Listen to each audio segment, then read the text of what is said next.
가족은 가장 가까운 사이이기에 때로는 가장 깊은 상처를 남깁니다. 믿고 싶지 않았어요. 내가 그렇게 아꼈던 오빠가, 내가 그렇게 지켜줬던 가족이 결국 날 내치고 날 때리기까지 할 줄은요. 안녕하세요. 이 이야기는 제가 겪은 너무도 참담한 가족의 이야기입니다. 우리 집은 원래 잘 사는 집이었어요. 하지만 부모님이 이혼하시면서 상황이 엇갈렸습니다. 아버지는 형편이 좋았고 어머니는 점점 어려워졌죠.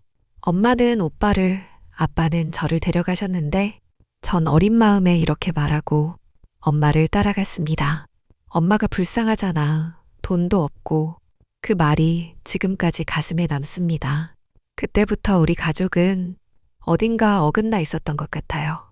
엄마는 혼자 두 아이를 챙기며 사업을 하셨지만 잘 되지 않았고 저는 20살이 되자마자 돈을 벌어야 했습니다. 반면 오빠는 철이 없었어요. 월급은 적고 생활비는 안 내고 심지어 엄마가 일 때문에 산 차를 기름만 채워서 끌고 다니며 여자친구랑 아웃백 가고 온천 가고 담배재를 차 안에 버리고 다니는 걸 엄마가 보고 말했을 때 저는 그걸 욕하지도 못하고 그냥 참았어요.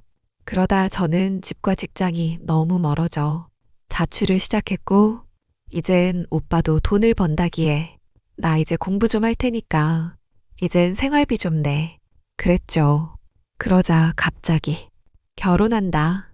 는 겁니다. 평소 몇 년 뒤쯤 하고 싶다던 사람이 여자친구도 저랑 동갑이었고 급할 거 하나 없었는데 결혼을 서두르더군요. 이유는 뻔했죠. 저 나가고 나서 생활비를 더는 대고 싶지 않았던 겁니다. 그러던 중 둘이 싸우고 오빠가 연락을 끊은 적이 있었는데 그 여자분이 집에 찾아와 엄마 앞에서 울고불고 사정을 했고 엄마는 아들을 설득해서 다시 만나게 했습니다. 그러면서 결혼 준비가 시작됐는데 진짜 문제는 거기서부터였습니다. 우리 엄마는요, 아들을 너무 편애하는 분이셨어요. 아들은 아무리 게을러도 괜찮고 딸은 아무리 벌어도 집안일 해야 했습니다. 전 그래도 참았어요. 딸이니까.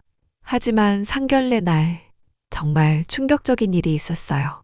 사돈댁 근처에서 식사를 하기로 했고 우린 예의상 30분 일찍 도착했습니다.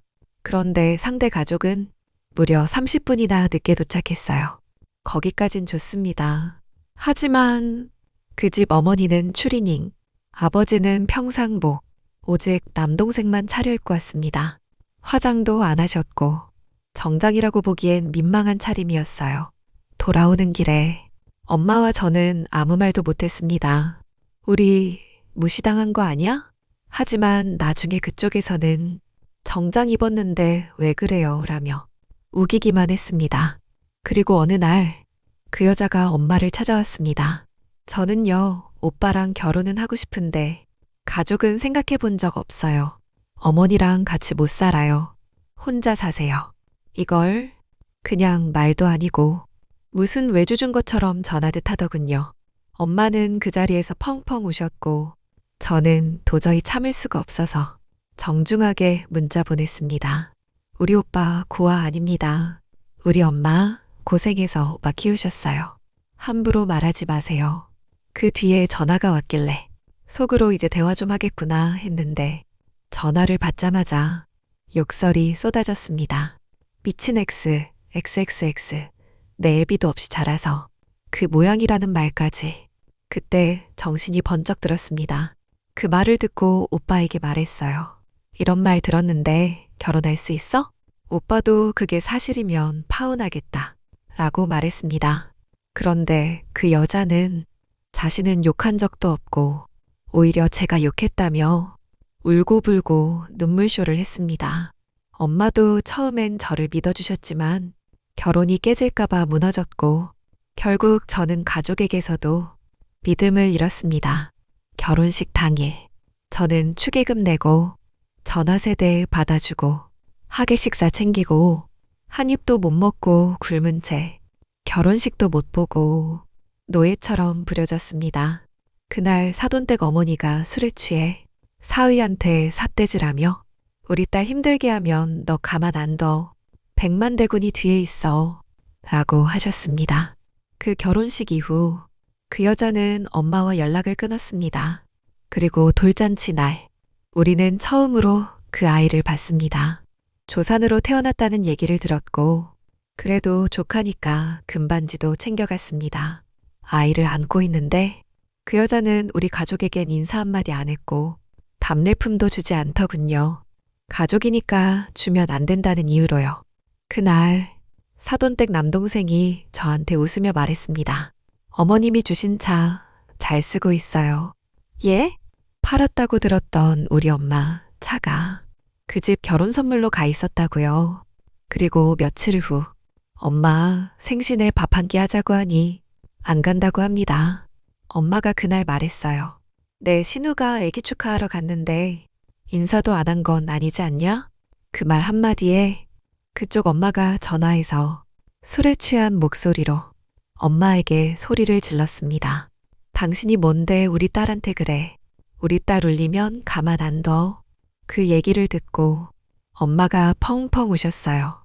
엄마는 악에 받쳐 이젠 얼굴 보고 말하겠다며 집 앞으로 갔고 저도 회식을 마치고 함께 갔습니다. 아파트 단지 앞에서 엄마가 전화를 하자 오빠가 걸어 나왔습니다. 그리고 아무 말도 없이 제 얼굴을 2번, 3개 때렸습니다. 눈과 귀가 울릴 정도로 길에서 맞았습니다. 30분 넘게 폭행이 이어졌고 제가 경찰을 부르자 경찰서에서는 엄마한테 화났는데 때릴 수 없어서 내가 대신 맞은 거다 라고 했습니다. 이후 병원에 갔고 오빠는 지갑 가져오겠다며 사라진 뒤 병원비도 안 내고 문자로 그년이 맞을 짓을 했다고 보내왔습니다. 그 일로 저는 회사를 그만뒀고 결국 고소했습니다. 오빠는 사과도 없었고 그 여자는 돈 안 내면 아이 두고 나가겠다는 말까지 했습니다. 그렇게 가족은 끝났습니다. 지금 저는 결혼을 했습니다. 그리고 다시 생각해 봅니다. 내가 며느리였을 때 혹시 내가 이해 못한 게 있었을까? 하지만 아니었어요. 그 사람들은 정말 말이 안 되는 짓을 했던 겁니다. 저는 그 사람들처럼은 절대 살지 않을 겁니다.